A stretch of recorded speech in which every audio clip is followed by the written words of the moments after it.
Hi guys, welcome to the Knitting Expat Podcast. Today is Wednesday the 22nd of June and this is episode 67. Here comes Hugo. Hi, welcome. My name is Mina. I'll be your host today. This is one of my two cats. This is Hugo. My other cat Derek is sleeping at the top of the stairs this morning, so he most likely won't be joining us. Hugo almost seems to wait until I start talking to myself and then he jumps on my lap. So hello, hello to new returning viewers. Thank you so much for checking me out if this is your first time and for coming back if you are returning. I really appreciate it. Like I said, my name is Mina and I come to you from my home in Bahrain. I'm trying to think what else was there I needed to say. Just completely lost my train of thought. Hugo can be very distracting. Places you can find me, that might be important. You can find me as Mina Phillip on Instagram, Mina86 on Ravelry. You can find the group for the podcast on Ravelry's Knitting Expat Podcast group, and show notes can be found at knittingexpat.wordpress.com. And all of those places are linked down below in the description box on YouTube, and there will be links to all those places near this video wherever you're watching it. Hey. He loves lap time in the morning. He just comes and sits on my lap. Right, and first things first, you may or may not notice that my filming setup looks a bit different this week. That's because I've got a new camera. I got a new camera, it arrived yesterday. I sort of figured out how to get it working pretty quickly, which is good. And yeah, I'm really loving it so far. It is the Canon, there we go, Canon GX7 Mark II. I've had my eye on this camera for months now and I've been wanting to get it and I just could never really justify the cost at the time. And then I went to I thought, okay, I'll purchase one and I'll have it sent to my parents or my in-laws, and I'll pick it up when we're back in the UK over the summer. But then I couldn't find it anywhere in the UK. It was nowhere had it in stock. It wasn't available. There were sort of supply issues and stuff because of an earthquake in Japan. There had been some issues around that. So in the end, I actually found it online from a store called Digital Rev. They're based out of Hong Kong, but their prices are super competitive, really good value, and they shipped it priority express shipping, so it came to me via courier. I can never say that word properly. And so it got here in like 2 days, which was really good from when it shipped. It didn't ship immediately, but from when it shipped, it got here in like a couple of days, so that was pretty good. And I definitely would recommend them if you're looking for electronic stuff. And they cover, if you're in the UK or anything and you're worried about customs, their prices and everything, it all covers, they deal with customs and all of that, so you won't have any issues. Right, so that was random blabber. And if I remember, I'll put a link to that website, but it's Digital Rev. You can just Google it. Right, so coupon codes. We have quite a few coupon codes for you guys this week. Sorry if I'm looking off to the side, it's just I have my laptop here and I've got my show notes on here. So we have Deanna from the Skeins and School podcast, and she's the dyer behind Swatch This Fibre Arts. She's given us the code EXPAT20, and that gives you 20% off your order up till the 31st of August. Then we have Debbie from the Never Cast Off podcast and KEP30. That gives you 30% off any of her patterns until the 30th of June. And Heidi, who is Packy Knits Design Shop on Etsy, Expat16. That coupon code gives you 16% off your order until the 30th of June. And then Carolyn, who is 2 Knit and Crochet on Ravelry. She also has the 2 Knit and Crochet online shop. The coupon code KNITEXPAT16 gives you 10% off your order until the 31st of July. Then the final one is Mary, who is Lightson on Ravelry. She's just released a new sock pattern called Added Elegance Socks. And if you use the code Knitting Expat, that will give you $1 off the pattern until the 4th of July. So I will have all of those in the episode thread and in the show notes with links to the shops for you, so you can easily find everything. Moving on to finished objects. So this week's, I probably should go over this week's format. We have finished objects, works in progress, acquisitions, which is a bit hefty this week, knit alongs and giveaways. We have a couple of giveaways, and a couple of other things to announce. And then we have Q&A and a question for you guys this week, which is more of a favour. And then a bit of a week in review at the end. So a pretty meaty podcast today that will get stuck in. First things first, finished objects. I have one finished object that I can show you, but I do have two finished objects this week. But only one that I can show you. So the one I can show you are my cobblestone socks that I knit out of Socks That Rock lightweight in the Crazy Lace Agate colourway. And yeah, I'm really loving how this colourway knit up. I probably would go up a needle size next time. The fabric is really dense, but I did find it quite hard on my hands to knit at this gauge with this yarn. It did get a little bit tiring for my hands, so I probably will go up a needle size next time. The other thing to notice is, you may see here, I did something a bit different. I actually carried the patterning down to the tip of the till the end of the toe. Whereas usually I would just do stockinette for the toe. I just wanted to see how that would look. I'm not sure I'm 100% a fan of that, but it was interesting to try it out and see how it would work. And the second finished object I have is one of the design projects that I'm doing for my post-stitch collaboration that I talked about last week. So I can't show you that at the moment. Stay tuned for the end of the podcast. I've got some news about some test knitting stuff that I'm going to have coming up. So if you're interested in test knitting things for me, stay tuned to the end of the podcast. There's some news about that you may be interested in. So we will move on to works in progress. First up, I will show you my Cozy Memories blanket, because it's this big beast that's sitting on top of everything else. So this is, and Hugo is trying to eat the tails. No, Hugo, that is not for you. We're not allowed to eat that. Oh. Alright, so last time I showed it to you, I had added these 8 rainbow squares here. And since then I have added, can't show you properly, but from this square. So the last 2 squares on here are from Amber of the Yarn Junkie podcast. These 2 squares are both minis by Owl About Yarn. It was given to me by a viewer. And then these 4 squares, plus, actually I can do that on here. So these 12 squares, so 4, 4 and 4, so these 12 squares were minis given to me by the lovely Sarah from the Reluctant Sisters podcast. Yes, that's the one. Last year when we met for the first time. And these 3 here in this column are all her hand spun, which is really, really sweet. And I think this is actually the only hand spun that's gone into my blanket, into this blanket. And then these 2 are from the Mind the Gap socks colourway. And so I did 2 squares to get as many of the colours in as I can. I'm still missing 2 of the colours, but that's okay. And then there's West Yorkshire Spinners, one of the bird colourways. This one was Lammy Toes in one of her colourways. I can't remember which one. I think this one was Hedgehog Fibres. All of hers were labelled, so I'm just trying to remember which ones were which. I can't remember the rest, but there's some really, really lovely colours in here. And I am so close to getting this blanket squared off. I think I have another 8 squares to add before it's squared off. And then, so I'm going to try and decide what I'm going to do in terms of, because I want this blanket finished. So I think I might do those 8 squares and I might do 1 more row across the top to finish it out. But I'm going to first do those 8 squares, square it off, measure it and see roughly how big it is and see if I need to make it any bigger or not. I have a feeling that I probably won't, but we'll see.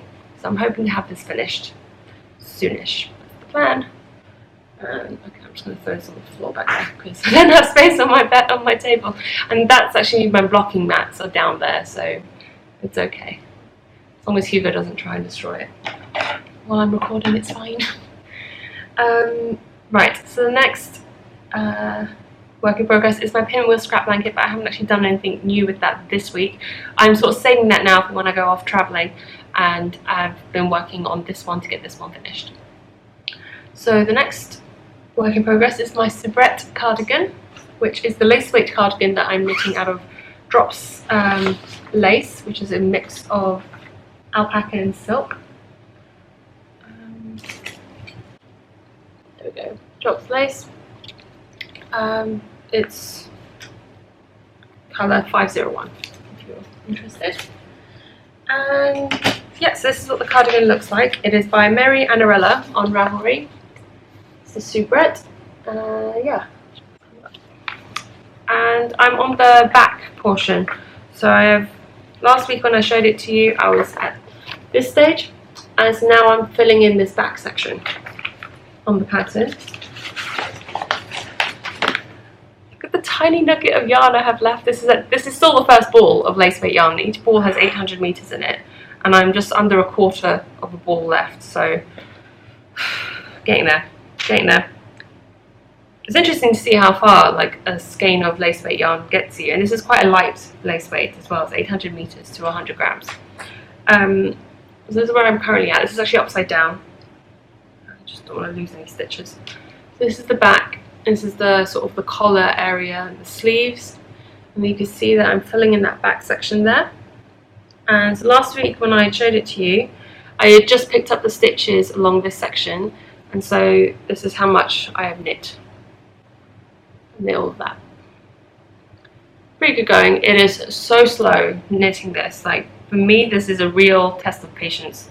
I've been so tempted to just be like, yeah, like be done with it. But I'm really stubborn, and once I start on something, I don't like to stop. I want to finish it, and I want the finished object for this one. So this is very much a knitting for the sake of getting the finished object, rather than enjoying the knitting, if that makes sense. I do, well, obviously I enjoy knitting, but the purl rows on this are long. There are around 300 stitches on the needles now. It's reduced quite a bit from when I first picked up all the back stitches, but it is still really taking a long time. And then I've still got to go back and do the sleeves, but actually the sleeves don't bother me so much because it's in the round, so it's all knit, and it's going to be small circumference, much fewer stitches, and so it should go much faster. That's less of an issue and less of a concern for me getting this back finished. And my goal was to have the back done by the end of the month, and I did the maths on it. I figured out this is what I do, this is how I get myself through masses and masses of plain stockinette. And if you guys ever wonder how I do it, this is how I do it. I sit down and I work out how many rows I have to knit to get to where I need to go. So thankfully this pattern is written in such a way that you can go ahead and figure out how many rows you have to knit to finish each section, which is actually quite handy for me. So what I did was I did really simple maths to figure out how many rows I need to knit, how many days I have left until the end of the month, and then figured out how many rows I need to knit each day to reach my target of having this back portion finished by the end of the month. And I need to knit somewhere in the region of 12 to 14 rows a day to get this finished, which actually, when you put it like that, doesn't sound so bad, really, does it? So that makes it more bearable. Like, this is actually the first thing I knit on every day as well. I do this, and I do my allocated amount of this, and then I put it away and I knit everything else and enjoy all the other things that I'm actually enjoying knitting, rather than this one, which is I just really want the finished object. And I think from this I have learned that I probably don't want to knit a lace weight garment again. As much as I enjoy lace weight knitting, I'm not enjoying knitting a garment. Maybe it's just this particular yarn. Maybe I prefer it with a heavier lace weight. I'm finding with this one it's really difficult to get my stitches particularly even. So let me see if I can show you what I mean. I don't know how well you can see that, but the stitches are a little bit wonky and all over the place and not particularly neat. I'm hoping this will come out in blocking. I'm pretty sure it will, but because it's a garment and not a shawl, with a shawl, you know, I would normally pin it out and stretch it out, and so all the yarn and all the stitches would stretch out and even out nicely. But with a garment, I'm not really planning on stretching it out so much, so I'm hoping these stitches will even out quite nicely. I'm not sure how well it's coming up on the camera, but it is pretty uneven, and so probably not ideal for a garment out of this particular yarn. But the metal needles, definitely, if you're knitting out of lace weights, I would say metal needles are the way to go, because it's just they're slick, so the stitches will come off quite nicely, and with such fine yarn it can be really fiddly otherwise. So that's my progress on the soubrette. Like I said, target get the back done by the end of the month, and I'm well on track for that, so that's good news. My next project is my daybreak, which is actually going to be knit for a friend of mine, and this is a bag by Sarah, the Reluctant Knitter Podcast, who gave me those minis that I mentioned earlier. And I'm at the end of the stripe section. This is where I'm currently at.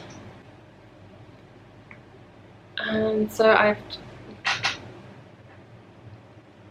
finished the blue and pink stripe section, and then I've had just the final blue section at the bottom to do.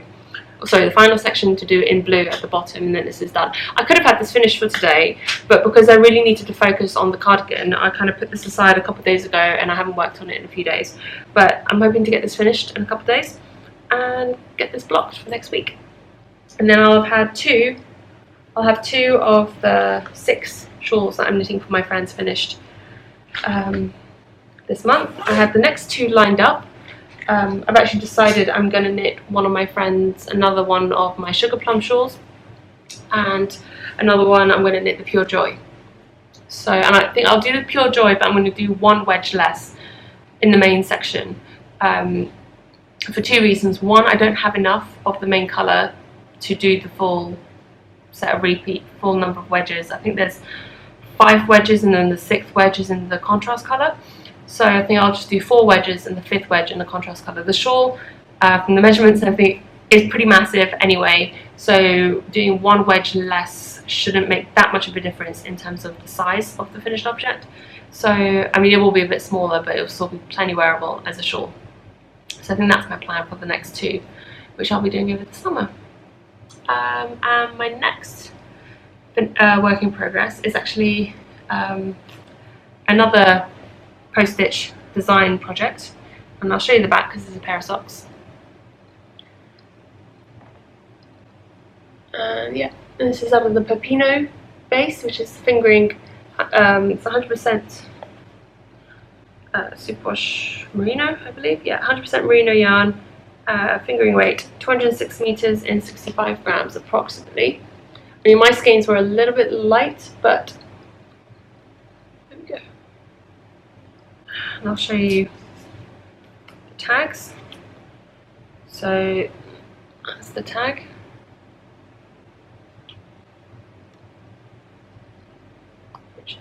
And so the contrast colour that I was sent was Sophisticated, and the main colour that I'm using is the variegated winter green. Right, go winter green. And so this is the Sophisticated, the lovely sort of rich sort of purple, royal purple, and the winter green is this lovely variegated. On focus. There we go. And yeah, I'm past the heel. I did the heels last night, and so I shouldn't be too far off from getting these socks finished, which is nice. And that'll be design number 2 out of all the ones that I'm working on. I actually, for the worsted weight project that I designed, which was a cowl, I only ended up needing 1 skein. So with the second skein, I'm planning on doing a matching hat. So it'll be a cowl hat set. So I need to get that started at some point as well. I think I might try and squeeze that in this month if I have time to do the hat, because the hat's quite a quick project, and then I'll be working on the shawl at the start of July, and hopefully to get that finished before I have to leave for the UK, so I can get all those photographed for the patterns and then get the patterns out to be tested. And like I said, stay tuned for news about test knitting at the end. And the last work in progress that I have is another pair of socks, and these I'm referring to my Father's Day socks, because they're going to be for my dad for Father's Day. And these have a really, really long leg. I haven't actually measured to see how long these legs are, but I did a really long leg on these socks, because my dad keeps asking for long socks, so I'm doing them as long as I dare. There's 20 rows ribbing and 100 rows in the leg, and I'm just at the point where I'm going to pop the heels in. What I did with my dad's socks are slightly different than what I've done before. So I cast on 60 stitches, and I've done a 2x1 rib instead of 2x2 or 1x1. I've done a 2x1 rib, which I actually think looks really pretty. What it looks like on the other one.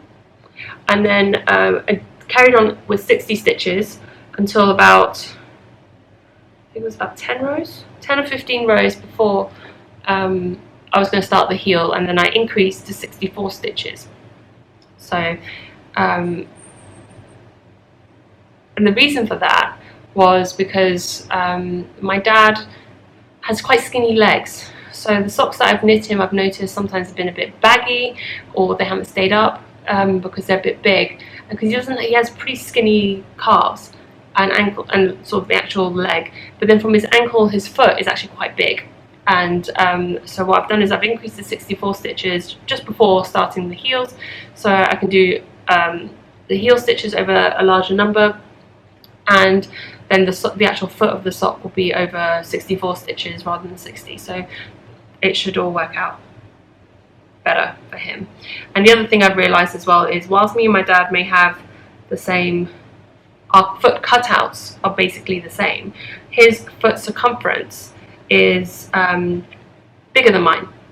So whilst I've been knitting him socks before that fit me, they've actually ended up being slightly small for my dad because of that, because his foot circumference is larger, so it stretches the knitting more widthwise, which shortens the length. So if you ever look at a piece of knitting and if you stretch it out widthwise, you'll notice it gets shorter. So so that's why that's been happening. So the socks that I've knit him, a few of them have come up a bit short. He still wears them, he doesn't care. He'll still wear them. But so I want to make sure that I make these ones a bit longer. So what I'm going to do is make these ones maybe, you know, up to 10 rows longer than I would normally knit, just so that they are the right length for him. And so that is it for my works in progress. So some of you who follow me on Instagram will have seen I went to the post office earlier this week, and I went to check my mailbox, and I had a note in my mailbox that said I had one package to collect from the post office, and that usually means it's a package that's just too big and doesn't fit in the PO box, which is, you know, it's like this size. It's not that big a PO box, so most packages I have to go collect. So I went in, handed the note over, and the guy came back literally with 2 arms full. He had like 4 packages for me. I was like, the note only said 1. He was like, yeah, but they just stuck it all in one bag, and therefore it became 4 became 1. Anyway, so I brought everything home, I opened it up, it was all really exciting, and I'm only going to show you 2 of the packages this week, and I'll save the other 2 for next week, because otherwise we will be here forever. The first thing was a really lovely package from a really, really sweet viewer, Betty. I won't say what her Ravelry name is in case she doesn't want to be mentioned, but she sent me 2 really, really delicious sounding teas from David's Tea, and I've never tried David's Tea before. I've heard so much about it. So there is Just Peachy and Mango Fruit Punch, and she says both of these are really delicious as iced tea. So I'm really excited to try these out, and it's actually perfect timing. And I realised from the date marked on her package when she sent it out, this was before I'd even brought up the topic of iced teas and stuff like that on the podcast. So it's like she was a mind reader. So thank you so much for that, Betty. I'm really excited to try these out, and I really love peach and mango, so these are perfect. She sent me the sweetest card, really beautifully decorated card, and she also sent me a set of note cards. And they are all knitting related, and she said in her note that her sister is an artist and was inspired by her knitting, and therefore came up and created these note cards. And I'll just show you one of each of the set that she sent me, just because they are so beautiful, and I just love that. And they're all just equally beautiful. I think this was really fun. It's like a little knit group at the local yarn shop, and then she sent the same one in black and white. And finally, someone's obviously in their happy place, their little crafty corner. And I really love these. I think they're so sweet and such a lovely thought. And thank you so much, Betty, for sending these to me and for thinking of me. and that's really, really sweet. I'm looking forward to using some of these note cards when I send out packages in the future. Just move this stuff out of the way. And the next package that arrived is, honestly, this package was a long time coming. I was contacted by Lydia, who is half of the Fibre by Design podcast with O-Loops girls. So Sarah and Lydia do the O-Loops yarn, and they have the Fibre by Design podcast. And I was contacted by Lydia back in February to organise a swap, and I said, yeah, sounds perfect, I'd really love to do that. I love their yarn. I've never tried their yarn for myself, and so we decided to do a swap bags for some yarn, and I sent them a few other goodies and blah blah blah.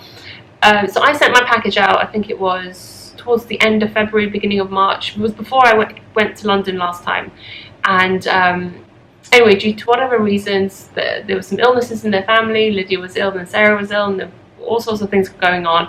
There was a bit of a delay on their end sending their package out. Totally fine, and didn't bother me at all. I'm totally relaxed about these sorts of things. Anyway, they finally sent it out at the end of April, and the postmark on the box is actually April 30th. I didn't get it until a couple of days ago, which is a bit ridiculous. It's like halfway through June. Even by Bahrain, Middle East, crazy mail standards, that's ridiculous. And then I also noticed there was a handwritten date on the box, which was the 14th of May, which tells me that's when it arrived in Bahrain. So it's been sat around for a month, and they just hadn't bothered to tell me about it. Thankfully, there was nothing edible in the package, so yeah, all good. Nothing, no melted chocolate or anything, which would have been terrible. So I opened up the package, and there is just all this amazingness inside. I'm just going to give you a little quick peek at the box. Oh my god, like, this is insane. And I couldn't believe how amazingly generous they were. I think they pretty much sent me almost like one of everything that they do. So I'm just going to grab stuff and show you. I'll just show you the yarn. I won't show you too much of the other things, just because it will take too long. But they sent me a skein of their 3-ply Ultras 100% superwash merino sock yarn. So this is the main colour, and the colourway is She's Having a Party. Definitely looks like party colours. And then there's a corresponding mini for cuffs, heels and toes, or just heels and toes, which looks really fun. It's really soft as well, really nice. There's a skein of their merino bulky, again 100% superwash merino, and this is in the Haunted Hogwarts colourways. It's one of their Harry Potter colourways. There we go. And it's really beautiful as well. We love these colours. It's a really good mix of like colourways that they've popped in here as well, which is really interesting to see. This one was really interesting, and I was really excited about this one because I didn't even know they did this. So this is their Superwash Sport. So it's 80% superwash merino, 20% nylon, and it's in the Happy Pills colourway. I think let me just check that. Yeah, Happy Pills colourway. There we go. This is actually self-striping, and I had no idea they did self-striping yarn. I contacted Lydia after I got the box to say thank you, and I said, by the way, I have no idea you guys did self-striping. Is this a new thing, or have you always done it? And she let me know that they do very rarely do some self-striping yarn, so I feel extra special to have received this skein, and I look forward to knitting up some sport weight socks. I don't think I've ever really knit sport weight socks before. Sorry for the crinkling, but I'm not taking this out. So this is a stitch surface set in sparklers. So this is on the platinum sock, 75-25 merino nylon.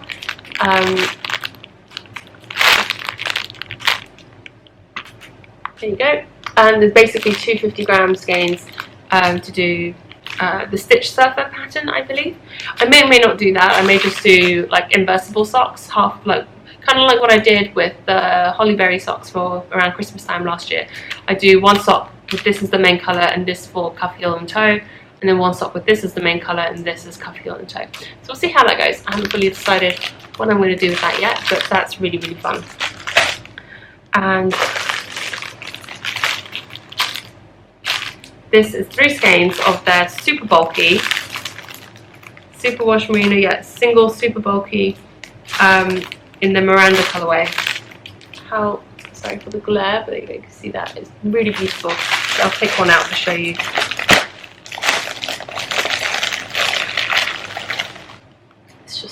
such beautiful, gorgeous colours. It's just so soft. So that was just amazing.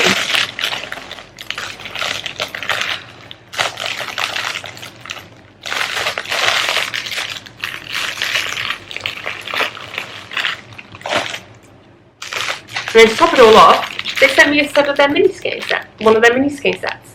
And so this has some 80/20 gold, some of their platinum sock and glitter sock in that set, which is really, really fun. It's a really good mix of colours. I'm really looking forward to knitting with. They also sent me a bunch of stationery items, which I'm not going to go into. It's a really cute little sort of pencil / notions pouch. There's some amazing soap in here. It's Rocking the Stars Glycerin Soap, so I think this is just regular hand soap, and it smells amazing. There we go. There's some tea and a couple of really sweet stitch markers. There's a bear and a little bird on a branch. There we go. And some stitch markers, some other stitch markers and cute little buttons. And some, like I said, some tea as well. That. And to top it all off, if that wasn't enough, they sent me 5 of their patterns in print. So I think there's 3 pairs of socks, a hat, and a shawl. Thank you. Like, oh my god, that was so not necessary, but amazing. So thank you so much, ladies. That's amazing. Yeah, it's just blew my mind. Was totally not expecting quite so much stuff. When Lydia messaged me to say that they were sending out a box of goodies, she sure wasn't lying about it. So those were 2 of the 4 packages I received this week, and they were amazing, and the others were amazing as well, but I just want to save those for next week because I'm not really expecting anything else in the mail between now and then. So I guess we will now move on to knit along and giveaway news. For giveaways, first off, we have the Just Because giveaway, which is for this beautiful skein of Cat's Kettle yarn in the Bohemian Rhapsody colourway. There we go. Beautiful ochre yellow, golden mustardy yellow colour, which I love. These shots of neon pinks and lovely speckles throughout. Okay, there we go. And the winner for this, we had a total of 554 entries. And the random number generator drew number 131, which is Charan Sasha. So congratulations, Charan. And he said he would knit the snake elf scarf. And the question was, what would you knit if you won this?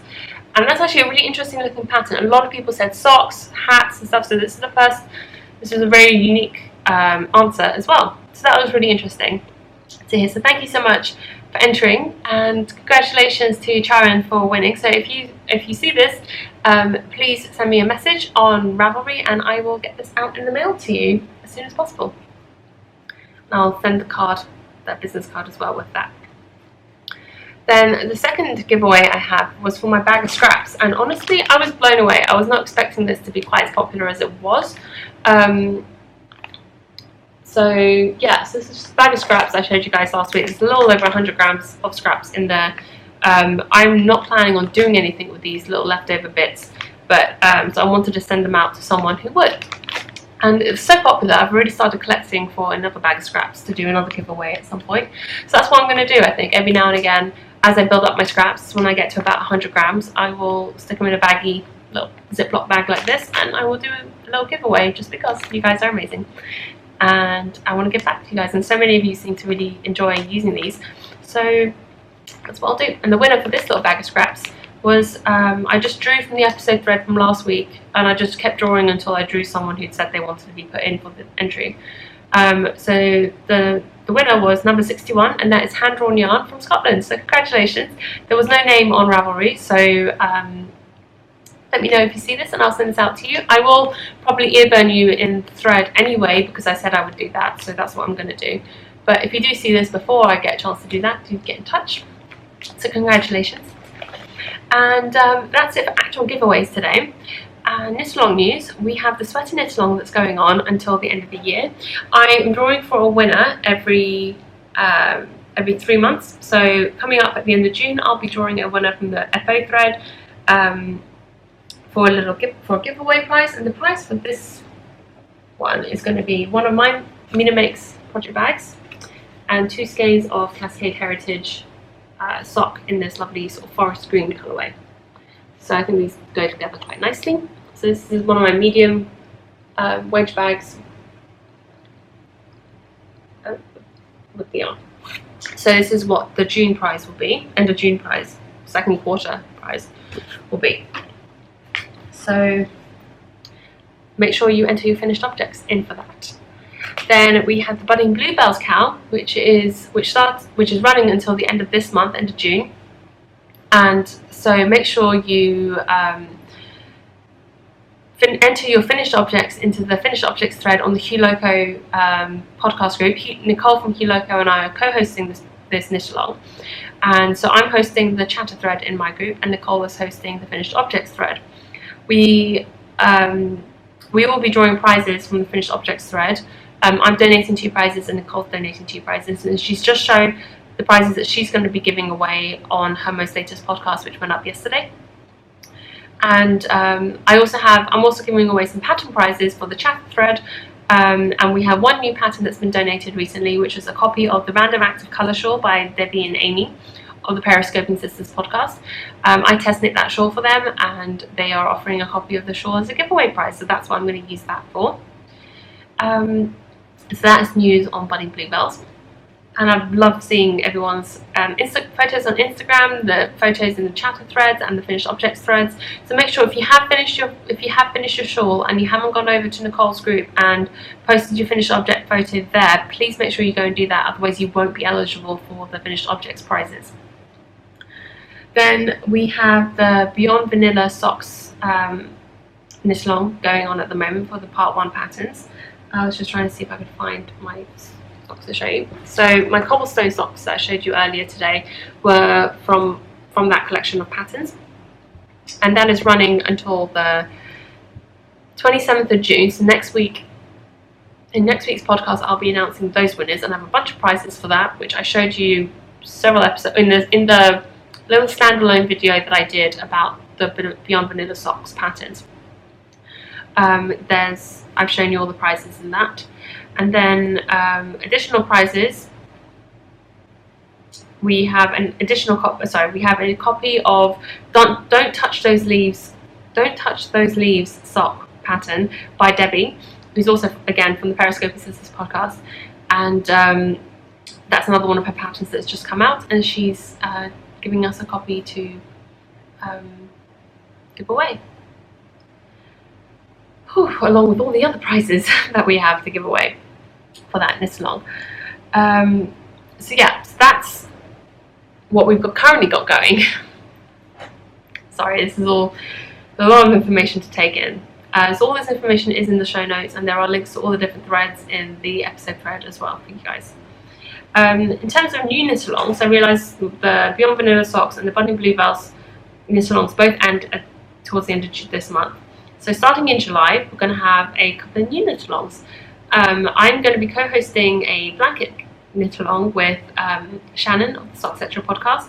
I'm hoping by then that my pinwheel blanket pattern will be released. I'm hoping to have that released actually before the end of this month. And to celebrate, kind of thought I'd do a blanket knit along, but I know not everyone is going to want to start a new blanket. So we're just going to have a general blanket cowl that we're both going to host in our groups, and Shannon and I are going to get together soon, metaphorically speaking, because we're like half a world away from each other, to sort of come up with the rules and everything, and then we'll be getting more details to you guys next week, hopefully, in time for the start of July. And then I'm hoping to have my sugar plum shawl, which I showed you guys last week. It's currently being test knit, and I realised I forgot to give this information last week. It's currently being test knit, and I'm hoping, I've given the testers until the 3rd of July to finish the shawl, so I'm hoping to have that pattern released shortly after the 3rd of July. And and then I thought once I get the pattern released, I will host a sugar plum cowl knit along until the end of August. And the reason it's going to go on for that long is because I'm going to be away for most of July, well, for most of August, and I really didn't want to have to worry about taking prizes and mailing prizes while I'm away. So it's going to run until mid to end of August. I haven't figured out the exact date yet, but sometime after I get back. So again, I'll have more details and prize details and stuff like that for you guys next week. Right, so that was a lot of information. I hope that was all clear. And if you have any questions, just let me know in the episode thread and I will get back to you. Speaking of questions, let's move on to the Q&A. We have a few questions to answer this week. So first up, Kerry Berry Knits, who's Kerry on Ravelry, asks, a number of years back, the Two Tangled Skeins podcast got more than a few questions directed to them when they mentioned that it's not good to freeze and thaw your needles. So many people questioned why you put your needles in the freezer, not understanding that you don't leave your needles in the car in a Canadian winter. So is it just as bad to leave your needles in your car in Bahrain? Can knitting needles melt, or for that matter shrink and not really be the millimetre size you thought they were? Honestly, I don't know, because I don't think I've ever left my knitting needles in the car. I always take my knitting with me, it's in my handbag, so I don't ever leave them in the car, at least not for long periods of time. So I don't actually know if that can happen. It would be interesting to find out, to be honest, but I don't think they could melt. I really don't, no matter how hot it gets, I don't think it gets hot enough for plastic to melt. But it might, if you've got plastic needles or acrylic needles, they could get malleable, I guess. Maybe they might bend a bit out of shape, but I don't know about them actually melting completely. I'm not sure about shrinking or expanding either. I don't really know if that would be a problem, because I've never left my stuff in the car that long to find out. But it's an interesting question. I'd be interested to hear your thoughts on it. Anyone who's watching who knows, that'd be interesting to know. And then the next couple of questions is actually from Mezzo Crochet, who is Donna, and she says, one, as an American, I'm still having trouble with the clothing term jumper as used in the UK. In the US, jumper refers to a sleeveless dress worn over a blouse. What do you call that type of garment in the UK? A dress, I think. I guess it's just a dress. And what does jumper actually mean in Great Britain? At first it referred to all sweaters, but I've heard you use the term cardigan. So now I'm wondering if a jumper is a pullover sweater. Thanks for clearing this up. Yeah, so for me anyway, and I'm not sure if this is like by definition correct, but to me a jumper is basically another word for a pullover, or a sweatshirt type jumper, and a cardigan's a cardigan. Well, that's how I've always referred to them, as cardigans and jumpers. I only ever really started using the phrase sweater since I started watching podcasts and knitting, because it's a very American phrase, I find. So hopefully that clears that one up. And two, what languages do you speak beyond English? I know you were born in the UK, but was Farsi spoken in your home? Beyond that, after 4 years in the Middle East, have you learned Arabic? And lastly, what languages did you study in school, and have you kept up with them? So I speak English and Farsi fluently. I grew up speaking Farsi at home. It was actually the first language I learned to speak. Even though I was born and brought up in the UK my whole life, I didn't speak English when I started school. I spoke Farsi. My parents spoke Farsi at home all the time, they still do. So that's what I grew up speaking, and it wasn't until I started nursery that I started to learn English.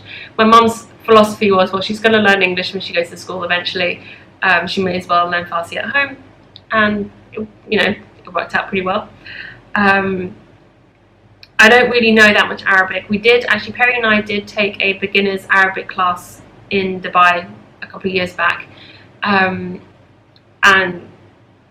it was helpful for him more so than for me. I realised it was the beginner's class, or the very first level class, was far too basic for me, because all you really did was cover the alphabet. And the alphabet with Arabic and Farsi are very similar. I think there are 4 letters that are different. And a couple of extra characters that don't exist in Farsi. So for me, it felt very much, it was a bit of I could have probably covered the content of the 10 classes in 2 classes, and it would have been fine for me. So for me, I got bored very easily, just because I knew all the information. But for Perry, it was quite useful, because he was learning everything for the first time. And so now, for him, like we can't really speak Arabic. For me, I can read it, but I don't know what I'm reading because it's a vocabulary thing. So some people say to me, oh, well, can you read that? I'm like, yeah, but I won't know what I'm reading. I don't know what the words mean. I can read the words, or I could try to, but I won't necessarily know what they mean. It's like asking someone who speaks English to read French. You can read it, but you don't necessarily know what it means unless you know the language. Just because the alphabet's the same doesn't mean, or similar, doesn't mean you know what it says. Having said that, there are a lot of similar words between the two languages. But we don't really speak Arabic beyond the basics of like hello and how are you and that sort of basic conversation. But for Perry, it's been very useful because he can read some things and he can pick up, he can recognize some letters and stuff. I find it quite helpful at the airport because with names it's easier. You read the name's a name no matter what language it's in. So at the airport, sometimes you have to wait quite a while for the screens to cycle through from the Arabic to the English. So I find it's quite handy. I can just read the Arabic and I'll know, I can find my flight, for example, or what belt I have to go to for my baggage or whatever. So little things like that, it's a little bit handy, saves a little bit of time. It's not really that useful. But living in the Middle East, business is predominantly carried out in English. So it's a shame in some ways that you're not forced to learn Arabic, whereas if we moved somewhere where English wasn't the predominant business language of business, we would have been forced to learn the language, which would have been good because it's that whole immersion learning experience where you learn by being there. What languages did I study in school and have I kept up with them? I did French up to GCSEs, up until the age of 16 I took French. And I did a term of Spanish and German as well, and Latin. But other than that, I haven't really done any other languages. I had a very bad experience learning French at school. I was so excited to learn French, but my French teacher in high school was not the best fit for me. I even tried to change classes, but he wouldn't let me, to change to one of the other classes for French, and I wasn't allowed to. So I had a very traumatic experience learning French at school. I did really well actually. My exams in the end, I got top marks and everything. But the actual experience of learning the language was quite traumatic and I didn't really enjoy the experience at all. So I dropped it as soon as I could, which is a bit sad really because I was so excited to learn it and I probably would have really enjoyed keeping up with it and having learnt it. It's definitely something I wouldn't mind going back to, and I find when I have been to France in the past that I understand more than I can necessarily say. I still understand quite a bit of French versus actually being able to speak it. But I know if I spent any decent amount of time there, I'd probably pick it up again. But yeah, I guess that's that. And then another question from Kim Munchkin on Ravelry. She says, easy question, how long have you been knitting? So I realised I probably haven't talked about this for a while. So if you're new to the podcast, you may not know. I've only been knitting for just over 2 years. I picked up knitting needles for the first time in March 2014. 17th of March 2014 to be precise. I actually remember the date. I'm weird like that.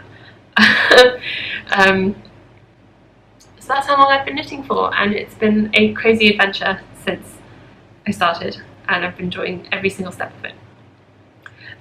Yarn Friendly 2 is the last question, who is Sally. She says, hi Mina, while watching your videos I noticed there isn't much in the way of traffic control signage. How do you find driving where you are? It looks like it would be challenging. I'm not a fan of driving, so I think I would be intimidated by driving there. It also looks like people park wherever. Is this the case, or are there rules around this sort of thing? Yeah, traffic signage and just road signage in general in the Middle East is pretty bad. It's not really that well. It's not that well. That's terrible grammar.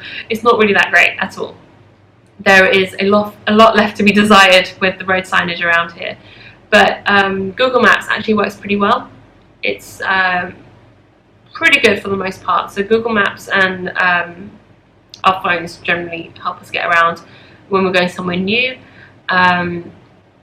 Parking and stuff, again, there are rules about that for the most part, but sometimes people just don't pay attention.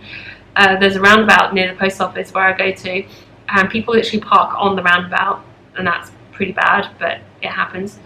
And it's funny because it happens and there's a police station right on that roundabout as well, and they don't seem to care.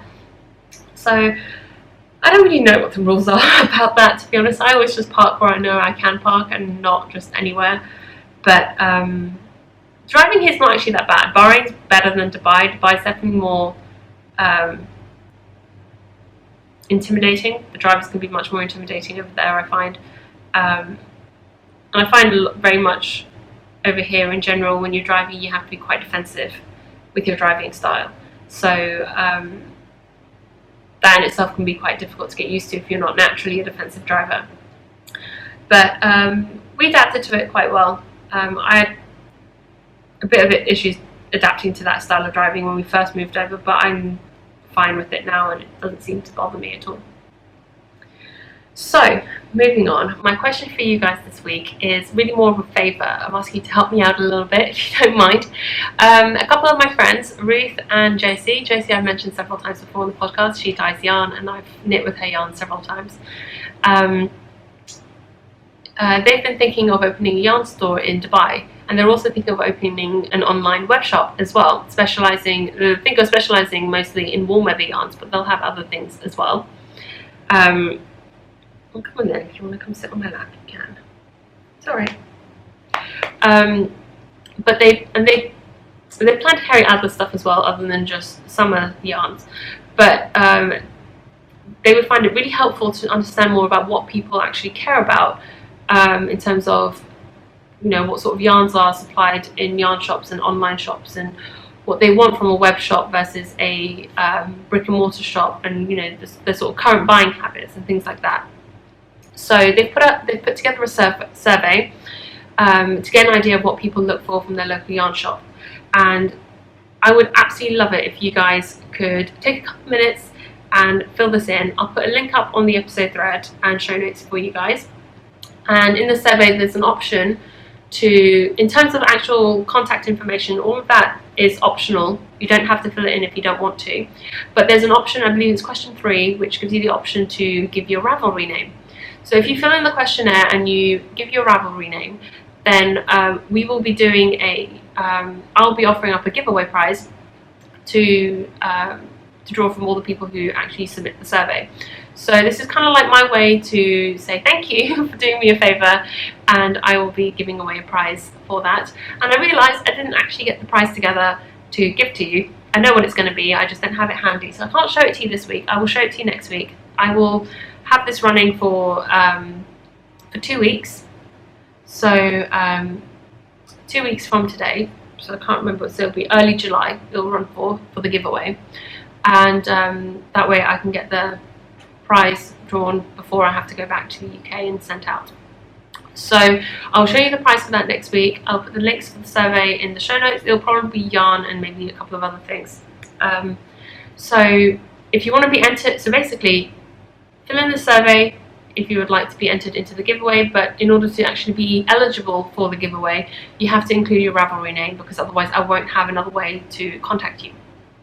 And it's the easiest way for me to do that, so I'm not having to announce someone's personal information if they don't want it announced.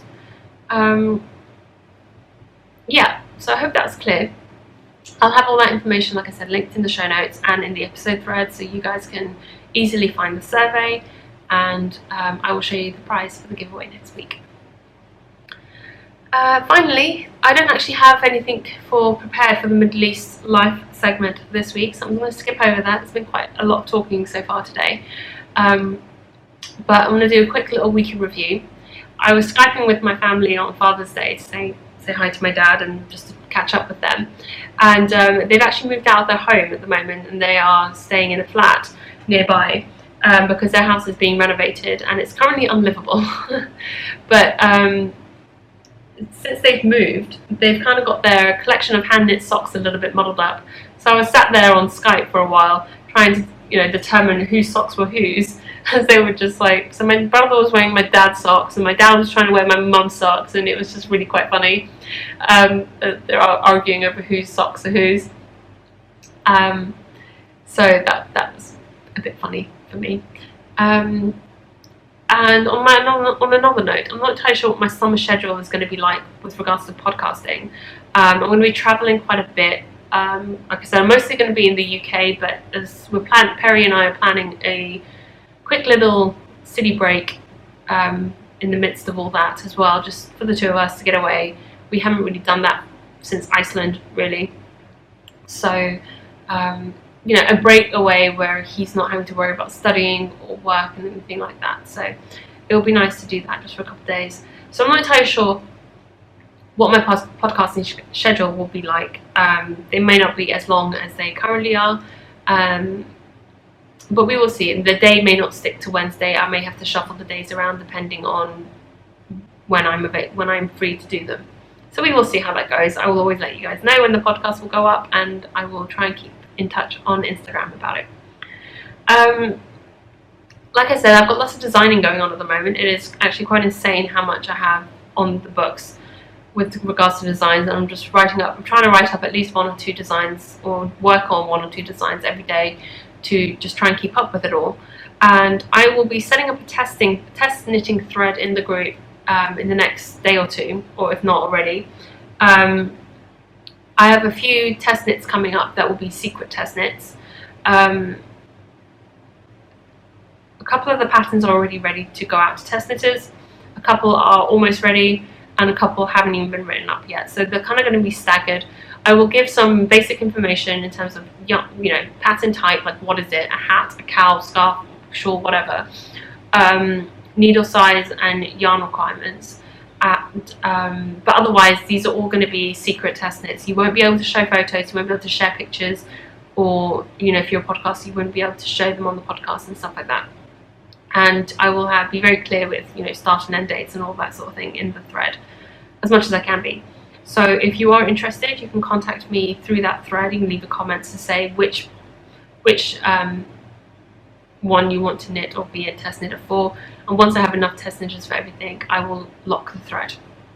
So just wanting to let you guys know that. I will hopefully have the first batch of patterns ready to go out for testing in about a week. So that's that. And final bit of news is Perry is off on another one of his trips for school this week, but this is one of his international assignments. They have to do one international assignment as part of their course, and he's picked Tel Aviv. So he's off to Israel next week, which should be interesting. Oh, not next week, on Friday. He's going in a couple of days. He actually asked if I wanted to go with him, and I would have loved to have gone with him. It's just, politically speaking, it's probably not a good idea for me to go to Israel. Whilst I would obviously go on my British passport, and that wouldn't be an issue, as an Iranian citizen, I don't want to run that risk of never being able to go back to Iran in case they found out somehow. I don't know. I'm being overly paranoid. I know about this. I know that.